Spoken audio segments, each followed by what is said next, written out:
കാണാൻ വലിയ ലുക്കൊന്നുമില്ലെങ്കിലും കഴിക്കാൻ നല്ല ടേസ്റ്റുള്ളൊരു കേക്ക് ഉണ്ടാക്കിയെടുക്കാം. 3 മുട്ട പഞ്ചസാരയും ചേർത്ത് നന്നായി ബീറ്റ് ചെയ്തെടുക്കുക. 1 ടീസ്പൂൺ ബേക്കിംഗ് പൗഡറും 1/4 കപ്പ് മൈദയും 1 പിഞ്ച് സോൾട്ടും ചേർത്ത് നന്നായി മിക്സ് ചെയ്ത് ഈ കേക്ക് മിക്സ് ട്രേയിലൊഴിച്ച് നന്നായി ടാപ്പ് ചെയ്ത് എയറൊക്കെ കളഞ്ഞ് ബേക്ക് ചെയ്യാൻ വെക്കുക. Condensed milk, whipping cream, evaporated milk 1/2 cup വീതെടുത്ത് നന്നായി മിക്സ് ചെയ്യുക. ഇത് കേക്കിലേക്ക് ഒഴിക്കാനുള്ള മിൽക്ക് മിക്സാണ്.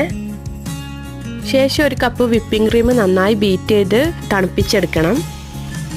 ബേക്കായി വന്ന കേക്ക് മുകൾ ഭാഗം കട്ട് ചെയ്ത് കേക്ക് ട്രേയിൽ നിന്ന് തിരിച്ചു വെച്ച് മിൽക്ക് മിക്സ് ഉപയോഗിച്ച് നന്നായി വെറ്റ് ചെയ്തെടുക്കണം. നന്നായി വെറ്റായ കേക്കിലേക്ക് വിപ്പിംഗ് ക്രീമും ഷുഗർ ബോൾസും പിസ്താച്ചും വെച്ച് ഡെക്കറേറ്റ് ചെയ്തെടുക്കുക. നമുക്ക് വേണ്ട പോലെ കട്ട് ചെയ്തെടുക്കുക, മിൽക്ക് മിക്സ് വയ്ക്കുക, കഴിക്കുക. ലുക്ക് പോരാന്ന് പറഞ്ഞത് ഞാൻ എൻ്റെ മനസ്സിൽ കണ്ടിരുന്ന ഒരു പിക്ചർ ഇതായിരുന്നു ഉണ്ടാക്കി കഴിയുമ്പോൾ.